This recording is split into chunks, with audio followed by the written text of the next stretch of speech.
जम्मू का एक पत्रकार अरफाज अहमद डेंग, जिसने जम्मू की पुलिस अधिकारियों और ड्रग माफिया के बीच में जो तस्करी की जो मिली भगत थी, उस खबर को उसने उजागर किया। तो पुलिस अधिकारियों ने जेडीए यानी कि जम्मू प्राधिकरण उससे के साथ में मिलकर उसके मकान को तोड़ दिया। अब इस खबर के आगे का पार्ट दिखाने से पहले आपकी वीडियो देखिए। मैं आज अपने भाई को अपनी बेटी के हाथों से दिलवा रहा हूँ और रिटर्न में भी दूंगा, और मैं रिटर्न में भी दूंगा।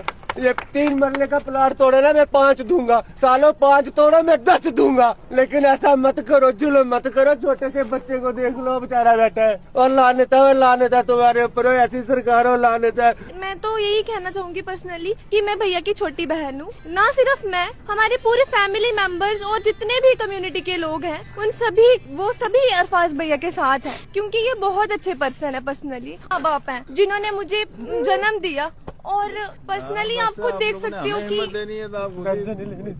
टेंशन नहीं लेनी, मुझे कोई टेंशन नहीं है। जहाँ मेरी पब्लिक साथ है, जम्मू के लोग मेरे साथ है, मेरे बेटे के साथ है, हमारी सपोर्ट में। हमें इससे धन दौलत क्या चाहिए, और कुछ नहीं चाहिए। हमारे जम्मू कश्मीर में इतनी एकता तो है जम्मू में। अब ये घर बनाया, झुग्गी बनाते 10 साल लगते हैं, 10 दिन लगते हैं। घर बनाते बनाते 40 साल लग गए मुझे, एक एक ईंट जोड़ते। ये वीडियो उसी जम्मू का है जिस जम्मू में वहां के पुलिस अधिकारियों ने, भाजपा की अंडर जो पुलिस काम करती है, उस पुलिस ने एक पत्रकार अरफाज अहमद है, उसका मकान ध्वस्त कर दिया। और ये वही जम्मू है कि वहीं के रहने वाले कुलदीप कुमार शर्मा ने भाईचारा दिखाते हुए पत्रकार अरफाज डेंग को 5 मरला यानी कि 1360 वर्ग फीट अपनी जमीन देने की घोषणा कर दी। क्योंकि भाजपा की सरकारें, राज्य सरकार हो या केंद्र की सरकार हो, ये पुलिस धर्म देखकर कार्रवाई करती है और धर्म देखकर ही इनका सारा खेला होता है। लेकिन अरफाज का मकान तोड़ने के बाद में एक अलग सीन सामने आया। एक हिंदू परिवार अपने प्लॉट के कागज लेके आया,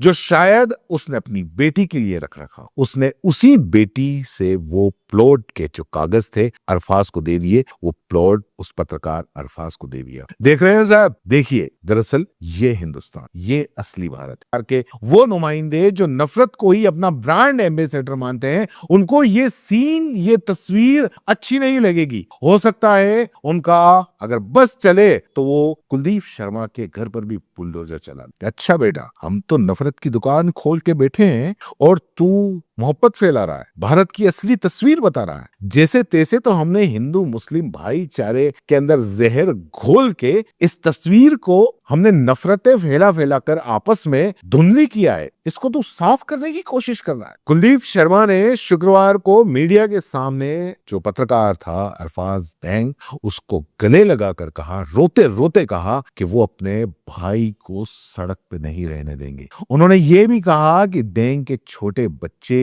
की हालत देखकर उसका दिल, उन्होंने अपनी बेटी से जमीन के कागज मंगवाए और मीडिया के सामने डेंग को सौंप दिए। शर्मा ने कहा कि वो जमीन के सभी कानूनी दस्तावेज पूरे करवाएंगे और साथ ही ये भी कहा कि मैं इनका घर बनाऊंगा, चाहे इसके लिए मुझे भिक्षा क्यों नहीं मांगनी पड़े। शर्मा की इस पहल की जमकर सराहना भी हो रही है। और ये शर्मा पहले व्यक्ति थे कि अरफाज डेंग पत्रकार का घर गिरने के बाद में सबसे पहले ये पहुंचे थे। उसके बाद में तो जब ये वीडियो वायरल हुआ तो फिर नेताओं की लाइन खैर लगनी थी, और फिर भाजपा के भी नेता आने थे, सबके नेता आने थे, वो आए। खबर वो नहीं है, खबर ये है कि इन्होंने असली भारत की तस्वीर। बाद में फिर मुख्यमंत्री उमर अब्दुल्ला ने आरोप लगाया कि राजभवन द्वारा नियुक्त अधिकारी में से एक खास समुदाय को निशाना बना रहे हैं। उन्होंने ये भी कहा कि सभी अवैध कब्जादारों की सूची सार्वजनिक हो। और इसी बीच भाजपा के प्रदेश पूर्व अध्यक्ष रविंद्र देना ने कहा कि डेंग के परिवार की हर संभव मदद की जाएगी। उन्होंने घर जमींदोज कराने को लेकर उमर सरकार पर सवाल उठाए। मतलब दोनों एक दूसरे पे सवाल उठा रहे हैं। भाजपा उमर सरकार पर सवाल उठा रही है, उमर सरकार भाजपा पर सवाल उठा रहा है। अच्छा है ये, मतलब इसको क्या बोलते हैं, नूरा कुश्ती कहते हैं। तो ये इनकी नूरा कुश्ती है। लेकिन इस नूरा कुश्ती के अंदर एक पत्रकार जिसने सच्चाई बयान की, जिसने सही सवाल उठाए, जिसने समाज सुधारने की कोशिश की, उसका घर गिरा दिया। 40 साल से वो उस मकान के अंदर रह रहा था। 1 मंजिला मकान था, जम्मू डेवलपमेंट अथॉरिटी की जमीन पर बना था। पिछले 40 साल से वो इस घर के अंदर रह रहा था। उसने कहा था कि मेरी पत्रकारिता से असंतुष्ट होने की वजह से मेरा मकान तोड़ा गया। कार्रवाई के दौरान भारी पुलिस और अर्धसैनिक बल तैनात था। एक पत्रकार का मकान, एक पत्रकार क्या करेगा? इतने अर्धसैनिक बल और ये आप लेके आ जाओगे, क्या करता वो? कुछ नहीं करेगा, या तो लिखेगा या माइक में बोलेगा। आपसे लड़ नहीं सकता और नहीं वो कुश्ती बछाड़ कर सकता। आपने हटाना था, हटा दिया और बता दिया कि अगर कोई सच बोलेगा तो उसका यही हाल होगा।